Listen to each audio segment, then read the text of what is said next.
Hello friends, welcome back to our channel पढ़े विश्वर। तो आज की इस वीडियो में हम लोग पढ़ेंगे class 8 history chapter 2 from trade to territory.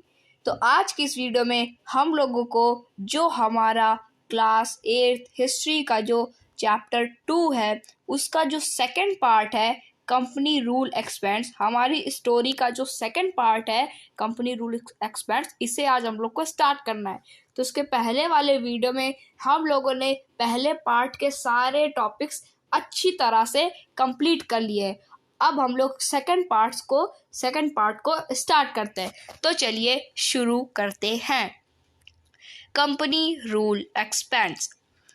If we analyze the process of annexation of Indian states by the East India Company from 1757 to 1857, certain key aspects emerge. The company rarely launched a direct military attack on an unknown territory.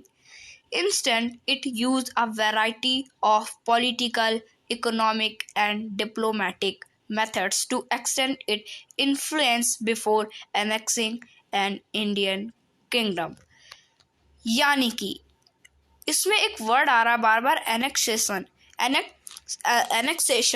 इसको समझने में थोड़ी दिक्कत होगी अगर मैं आपको इसका पहले मतलब नहीं बता देता हूँ। एनेक्सेशन मतलब कि अपने जो एम्पायर है, अपने किंगडम, अपने एम्पायर में मिला लेना दूसरे राज्य को, उसे एनेक्सेशन कहते हैं। तो क्या होता है कि ये जो अगर हम लोग ये एनालाइज करें, यानी कि ये अच्छी तरीके से देखें, जो ईस्ट इंडिया कंपनी है उसने अपने अंदर कितने सारे इंडियन स्टेट्स का एनेक्सेशन अपने अंदर मिलाए हैं। कब से? फ्रॉम 1757 से 1857 के अंदर तक। देखे 1757 से 1857 का जो भी अंदर कितने साल का गैप है? 100 साल का गैप है। अगर हम लोग इन 100 साल में देखें कि जो ईस्ट इंडिया कंपनी है उसने इंडियन स्टेट्स को कितने सारे इंडियन स्टेट्स का एनेक्सेशन अपने अंदर मिला लिया है। एनेक्सेशन मतलब अपने अंदर कंट्रोल कर लिया, उसको अपने में मिला लिया। सबसे पहले कौन? बंगाल को अपने अंदर मिला लिया। अगर हम लोग 100 साल के अंदर देखें तो the company rarely launched a direct military attack, यानी कि जो एक कंपनी है इसने बहुत ही ज़्यादा कम ऐसे डायरेक्ट अटैक करे। जैसे कि बहुत ही ज़्यादा कम, क्या कि कंपनी गई और दूसरे राज्य में जाकर के डायरेक्ट मिलिट्री का अटैक करके उस राज्य को अपने अंदर कर लिया। ऐसा कंपनी ने बहुत ज़्यादा, बोले तो बहुत ज़्यादा कम ही करा है। ऐसा कंपनी ने बिल्कुल नहीं करा। कंपनी ने कैसे उस राज्य को अपने अंदर मिला है? कैसे? 3 मेथड से। कैसे? पॉलिटिकल, इकोनॉमिक और डिप्लोमेटिक। इन 3 मेथड से जो कंपनी है उसने जो भी इंडियन किंगडम्स है उनका एनेक्सिंग करा है, उनको अपने अंदर मिला लिया है। After the Battle of Buxar 1764, the company appointed residents in Indian states. They were political or commercial agents and their job was to serve and further the interest of the company. Through the residents, the company officials began interfering in the internal affairs of Indian states. They tried to decide who was to be successor to the throne and who was to be appointed in administrative post. Sometimes the company forced the states into the subsidiary alliance. According to the terms of this alliance, Indian rulers were not allowed to have their independent armed forces. They were to be protected by the company, but had to pay for the subsidiary forces that the company was supposed to maintain for the purpose of this protection. If the Indian ruler failed to make the payment, then part of their territory was taken away as penalty. तो क्या होता है कि जो बक्सर की लड़ाई थी, battle of Buxar, जो कब हुई थी? 1764। याद करिए कि बैटल ऑफ बक्सर में किसको हराया था, तो किसके बीच हुई थी, सबसे पहले आप ये रिकॉल करिए। तो जो बैटल ऑफ बक्सर थी वो मीर कासिम और ईस्ट इंडिया कंपनी के बीच हुई थी। क्यों हुई थी? क्योंकि जो मीर कासिम है वो ईस्ट इंडिया कंपनी का अच्छी तरीके से बात नहीं मान पा रहा था और क्या प्रोटेस्ट कर रहा था। तो क्या बैटल ऑफ बक्सर हुई थी, और कब हुई थी? 1764 में हुई थी। आप ऐसे हर वक्त रिकॉल करते रहिए तो आपको ये अच्छी तरीके से याद होता रहेगा। तो जो बैटल ऑफ बक्सर है, इसके बाद जो कंपनी है उसने क्या, जो रेसिडेंट्स इन इंडियन, यानी कि जो कंपनी है उसके क्या, जो उसने क्या रेसिडेंट्स अपॉइंट करे थे, कहाँ पर? इंडियन स्टेट्स में। कैसे? कौन कौन से थे वो पॉलिटिकल और कमर्शियल एजेंट्स थे जो कि अपनी जॉब सर्व करते थे ईस्ट इंडिया कंपनी के लिए, ताकि वो ईस्ट इंडिया कंपनी को क्या इंटरेस्ट, मतलब कि इंटरेस्ट जो है वो पैदा कर सके, प्रॉफिट पैदा करा सके। Through the residents the company official began interfering the internal affairs of Indian states. यानी कि जो आपको पता होगा कि जो ईस्ट इंडिया कंपनी है वो क्या कर रही थी, वो अपने एजेंट्स को, अपने कुछ एजेंट्स बना रही थी और उनको क्या इंडियन किंगडम्स के, इंडियन स्टेट्स में क्या घुसेड़ दे रही थी। और वो वहाँ जाकर क्या जो पॉलिटिकल अफेयर्स, इंटरनल अफेयर्स होते हैं, काम चीज़ें होती हैं, उन सबको क्या लीक कर देते थे, ईस्ट इंडिया कंपनी तक पहुँचा देते थे, और ईस्ट इंडिया कंपनी क्या अपना काम करा लेती थी।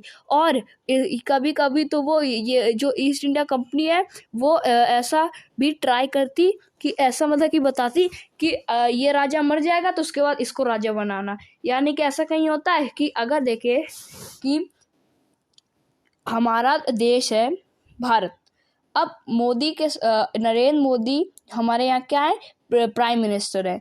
अब नरेंद्र मोदी के बाद कौन चुनाव लड़ेगा, वो कौन डिसाइड करेगा? वो वोट जो इलेक्शन में खड़ा होगा वो करेगा डिसाइड, या जो पार्टी होगी बीजेपी उसकी तरफ से, कि वो कोई इंग्लैंड से आदमी आएगा वो बोलेगा नहीं नहीं इसको बनाएंगे। वो तो जनता डिसाइड करती है ना कि किसको वोट दे किसको ना दे। तो वो लोग क्या करते, तो इंग्लैंड वाले आएंगे कहेंगे नहीं नहीं इनको बना दो, ऐसा थोड़ी ना होता है। और वहाँ पे क्या राज चल रहा था, यहाँ पे मतलब कि राजा का एरिया था, राजा मरेगा तो उसका जो बेटा है वो फिर बनेगा वहाँ का राजा। लेकिन नहीं, वो कहते नहीं, अब राजा के बेटे को हटा करके वो नौकर को लगा रहे थे, तो ऐसा थोड़ी ना होगा। तो कई बार ये लोग ऐसा भी ट्राई कर रहे थे, और कई बार तो वो लोग अपने जो भी उनके एजेंट्स उनको क्या एडमिनिस्ट्रेटिव पोस्ट में लगा दे रहे थे। ऐसे बहुत सारी ये लोग क्या ट्राई कर रहे थे। फिर क्या हुआ कि फिर धीरे धीरे क्या कि ये जो कंपनी है वो स्टेट्स को फोर्स करने लगी कि वो क्या सब्सिडरी अलायंस में आ जाए। सब्सिडरी अलायंस क्या होता है, बहुत अच्छी तरीके से मैं आपको बताता हूँ, और सब्सिडरी अलायंस बहुत ही इम्पॉर्टेंट टर्म है। सब्सिडरी अलायंस क्या होता है? सब्सिडरी अलायंस, तो सब्सिडरी अलायंस में ये होता है कि ये एक पॉलिसी थी जो कि ईस्ट इंडिया कंपनी की तरफ से लाई गई थी। इसमें ये था कि अगर आप ईस्ट सब्सिडरी अलायंस ले लेते हैं जो कि ईस्ट इंडिया कंपनी की है, तो आप क्या करेंगे कि आप अपनी खुद की जो भी सेना है वो आप नहीं रख सकते। आपकी इंडिपेंडेंट यानी आपकी खुद की सेना, आपके राज्य की खुद की सेना आप नहीं रख सकते। आपकी जो प्रोटेक्शन है वो कौन करेगा? वो करेगा ईस्ट इंडिया कंपनी की जो सेना है, वो आपकी प्रोटेक्शन करेगी। और ये नहीं खाली कि वो आपकी प्रोटेक्शन कर देगी, आप प्रोटेक्शन करवाना नहीं, उसके बदले आपको क्या पैसे देने पड़ेंगे सब्सिडरी फोर्स के, यानी कि जो फोर्स आपकी प्रोटेक्शन कर रही है जो कि ईस्ट इंडिया कंपनी लगाई है, उसको उसकी जितना भी पेमेंट है वो सब क्या आपको पे करना पड़ेगा। अगर आप पेमेंट देने से फेल होते हैं तो जो भी आपका टेरिटरी है, जो भी आपका राज है, वो सब क्या वो चला जाएगा किस लिए? पेनल्टी के रूप में। यानी कि अगर आप पैसा देने में असक्षम हो, पैसा अगर आप नहीं दे पाते हो, तो आपकी जो टेरिटरी है, आपका जो राज है, वो क्या वो पेनल्टी के रूप में डायरेक्ट ईस्ट इंडिया कंपनी के अंदर आ जाएगा। अब आप बताओ, क्या ये जो राज है वो कहाँ चला गया? ईस्ट इंडिया कंपनी के अंदर चला गया। क्या ईस्ट इंडिया कंपनी ने लड़ाई करी? क्या ईस्ट इंडिया कंपनी का कोई भी सैनिक मरा? नहीं मरा, ना लड़ाई हुई, कुछ भी नहीं हुआ, एक आदमी की जान भी नहीं गई, और ये एक स्टेट ईस्ट इंडिया कंपनी के अंदर आ गया। ये लोग इकोनॉमिक, पॉलिटिकल और डिप्लोमेटिक तरह से क्या हमारे जो इंडियन स्टेट्स हैं इनको अपने अंदर कर रहे हैं, दिमाग लगा लगा के कर रहे हैं। ऐसे नहीं कि जो राजा लोग करते थे आक्रमण, वो सब नहीं, वो लोग दिमाग लगा लगा के क्या सारे कर रहे हैं। For example, when Richard Wellesley was Governor General from 1798 to 1805, the Nawab of Awadh was forced to give over half of his territory to the company in 1801, as he failed to pay for the subsidiary forces. Hyderabad was also forced to cede territory on similar grounds.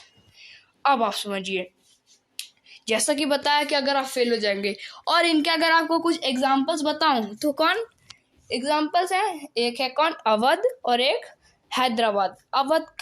Awadh को अपनी आधी territory, आधी जमीन east India company को देनी पड़ी। क्यों? क्योंकि वो सब्सिडरी फोर्स के पेमेंट नहीं दे सके। ऐसा ही हैदराबाद के साथ हुआ, सेम ग्राउंड, यानी कि सेम कारण वजह से कि वो पैसे नहीं दे पाए और उनकी आधी ज़मीन चली गई ईस्ट इंडिया कंपनी के पास। तो जो आपने समझा कि अवध और हैदराबाद ईस्ट इंडिया कंपनी के अंडर आ गए बिना कोई लड़ाई हुए, बिना कोई सैनिक की जान गई, ये सब दिमाग की वजह से। कैसे? ये सब पॉलिटिकल, इकोनॉमिक और डिप्लोमेटिक तरह से सब क्या काम कर रहे थे। तो जैसा कि जो हमारा टॉपिक है ये तो कंप्लीट हो चुका है। अब जो हमारा ये जो सेकंड पार्ट है, इसका जो फर्स्ट टॉपिक है वो क्या है? The Tipu Sultan the tiger of Mysore. ये हम लोग स्टार्ट करेंगे नेक्स्ट वीडियो से। आज की इस वीडियो में इतना ही, मिलेंगे नेक्स्ट वीडियो में, तब तक के लिए थैंक यू वेरी मच।